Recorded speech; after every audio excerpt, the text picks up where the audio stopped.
So check it out. I got out my Marx 21 diesels this afternoon. I just recently purchased a powered unit on the inside. The litho's really clean on it. Marx was a king of tin litho, and they did a really nice job on the war bonnet on these. And I got out the other two sets that I had, and I knew that I had an extra dummy unit for this purchase. But I've also been working on this dummy unit. It's missing the front trucks, and there was a lot of damage to the front, especially the war bonnet, and someone had cut an uneven groove here, so I tried to straighten that out. I didn't want to open it up too much, but I'm going to put a knuckle coupler there, and I used Model Master's Insignia yellow to touch up the missing yellow, and then I used a black Sharpie to redo some of the missing and the lettering, and of course around the black around the war bonnet. And then once everything dried, I used a micro gloss, just a nice light coat to get the sheen back on it, and it came out really good. That Insignia yellow is almost a spot-on match. But we'll discuss that one a little later. Right now we're going to take the new purchase for a spin. You see the reverse unit cycles as it should. I got to get out of the habit of calling that a E unit, because it's not. It's a reverse unit. It goes forward and reverse.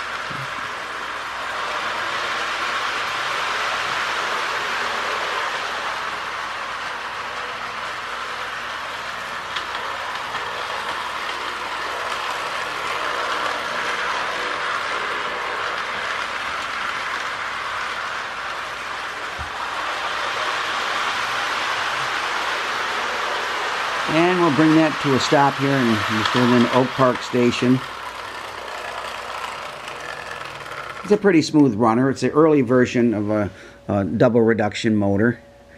And that brings me back to the dummy unit. I want to put a knuckle coupler on it so I can haul some of the larger. These are so big, I think they look better with some of the larger cars of other brands, which will require beefing up the motor, because these weren't always the best pullers. So a friend of mine a few years ago had machined me some grooved wheels to replace some of the ones that had cracks in them, or zinc pest had got to them in some of my E7 power pull motors. And so I asked him to do one motor from one of these older ones on the non-geared side, to see if I could put a traction tire on it, see what a difference it would make. So I actually found that one in the parts. I'm going to move this out of the way, in the parts box, and I put it on that particular unit, and I've got 20 cars behind it. 3 of them have searchlights on them, and so they're even harder to pull. So we're going to take it for a spin. We're going to see how it does. Make sure I get the right one here.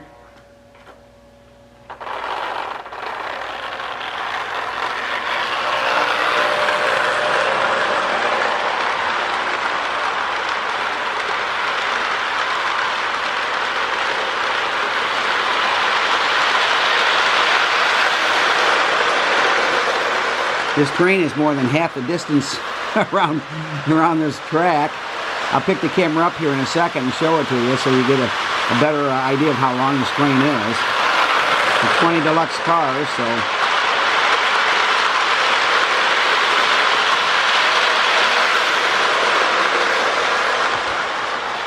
We'll pick the camera up.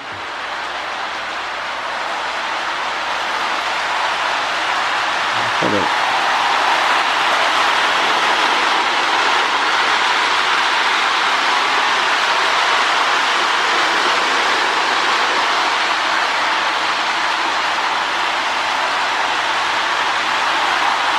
You can see even with just one traction tire what a difference it makes. This locomotives have no problem pulling them.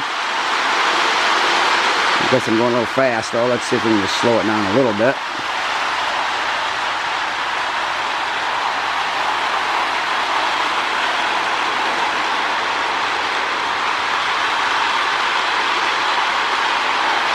Set the camera back down.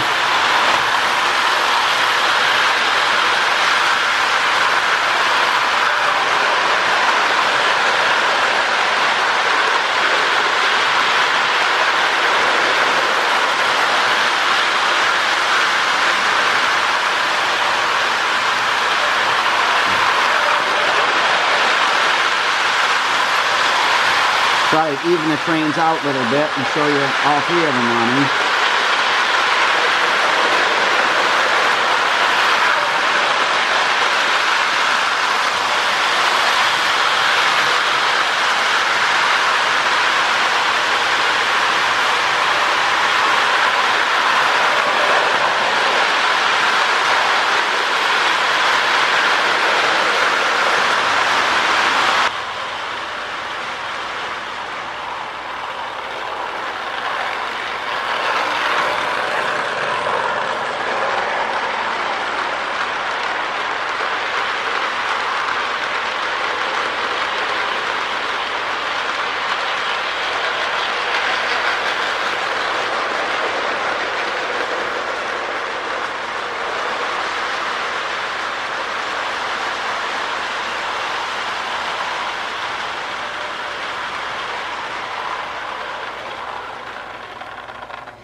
All right.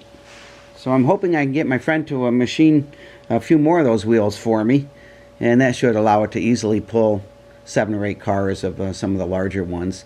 I don't want to run this too long, and it's a vintage motor, and they weren't designed to pull trains quite that long, but they can do it if you get some traction tires, but you don't want to overheat the motor on it. So I guess that was a pretty successful adventure on that one. I'm really pleased with how the traction tire makes quite a difference. So thanks again for watching. God bless. Never forget, Jesus is Lord.